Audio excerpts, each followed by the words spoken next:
Hello viewers, welcome to my YouTube channel A Force Learn with Fun. আজি আমি গাখীৰৰ পৰা কেনেকৈ পনীৰ বনাব পাৰি ঘৰতে শিকোৱা হওক। তাৰ কাৰণে প্ৰথম গাখীৰখিনি গৰম দি ল'ব লাগিব। যেতিয়া গাখীৰ উতলি আহিব তেতিয়া গেছ অফ কৰি দিয়ক। এতিয়া এটা নেমু টেঙা লৈ তাৰ পৰা আধা কাপ মান নেমুৰ ৰস উলিয়াই ল'ব লাগিব আৰু এই নেমুৰ ৰসখিনি গৰম গাখীৰতে ঢালি দিব লাগিব।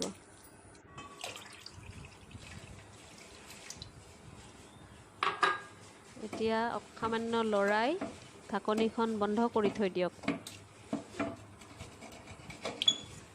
বন্ধ কৰি কিছু সময় এনেদৰে ৰাখি দিয়ক। তাৰ পিছত যেতিয়া ঢাকনি খুলিব দেখিব গাখীৰ সম্পূৰ্ণৰূপে ফাটি গৈছে। এতিয়া এটা পাত্ৰ এটা লওক, লৈ তাতে কটন কাপোৰ এখন লওক, লৈ গাখীৰখিনি ফাটা গাখীৰখিনি তাত ঢালি দিয়ক আৰু গাখীৰ আৰু পানীখিনি চেকি দিয়ক।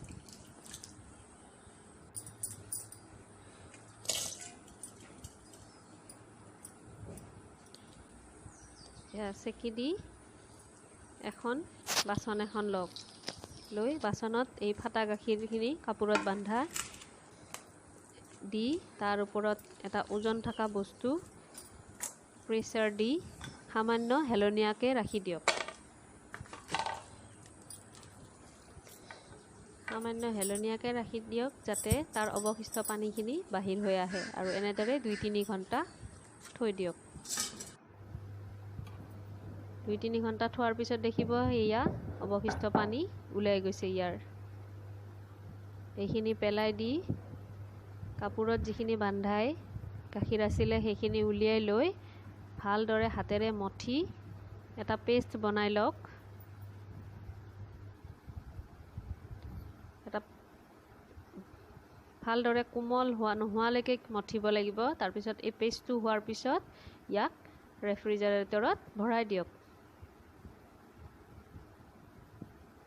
1 ঘণ্টামান থ'লেই হ'ব। তাৰপিছত উলিয়াই আনি আপুনি নিজৰ পচন্দ মতে পনীৰৰ আকাৰত ইয়াক টুকুৰা টুকুৰকৈ কাটক। এয়া আমাৰ পনীৰ তৈয়াৰ হৈ গৈছে। এতিয়া এই পনীৰখিনি এটা পাত্ৰত লৈ ঢাকনি থকা পাত্ৰ এটাত লৈ তাত পানী দি ভৰাই থৈ এদিন ৰেফ্ৰিজাৰেটৰত ৰাখি দিয়ক আৰু আমাৰ ৰান্ধিব পৰাকৈ পনীৰ এয়া তৈয়াৰ হৈ গৈছে।